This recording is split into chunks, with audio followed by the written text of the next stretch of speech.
Bien, bonjour, bienvenue. Nous allons commencer comme d'habitude par la lecture du procès-verbal par Philippe Massin.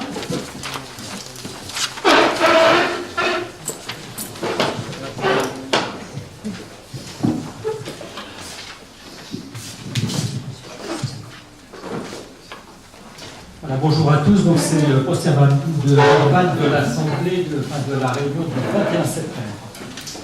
Consacré à la paroi abdominale, hernie inguinale, intérêt de la céliachirurgie, avec pour modérateur Edmond Estour, Florent Jobzac.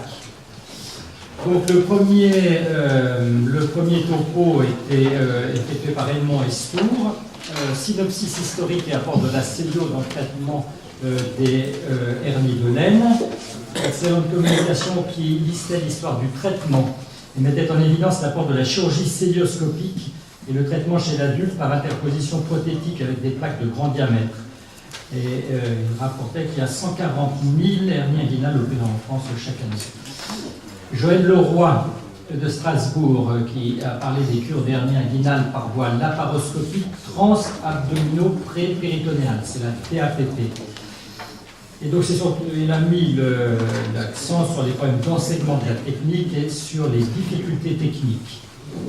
Puis ensuite un exposé de Philippe Ngo, Édouard Pellissier, L'Argenton, Guéroux, Jean-Pierre Cossat, qui vont parler de la célio-hernioplastie par voie totalement extra-péritonéale, c'est la TEP, principe et technique. Ils ont fait part d'une expérience importante de l'auteur de la TEP, ayant sa préférence à côté des autres techniques, notamment de la TAPP. Ensuite, Mathieu Beck de Thionville, qui a parlé des situations particulières de la TEP. La TEP, a-t-il dit, reste un gold standard, y compris dans les cas les plus difficiles de l'adulte, comme les récidives de hernie ou les hernies étranglées, et nécessite une grande maîtrise technique. Puis Paul Philippe a parlé de la céliochirurgie de la hernie chez l'enfant.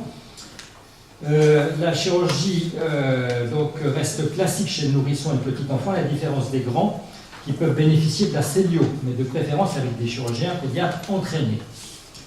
Ensuite, Bijan Gavani de Lausanne qui a parlé des hernies inguinoscrotales géantes et qui a expliqué que c'était une chirurgie rare et difficile pouvant bénéficier de la TAPP. Voilà. Merci.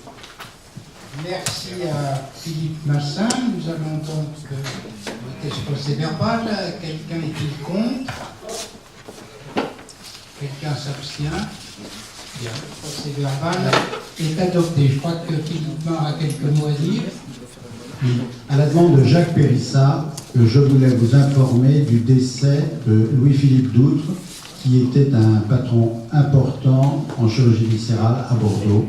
Il n'était pas membre de l'Académie, il était membre de l'Académie de médecine. Et Jacques Périssat était très proche de lui.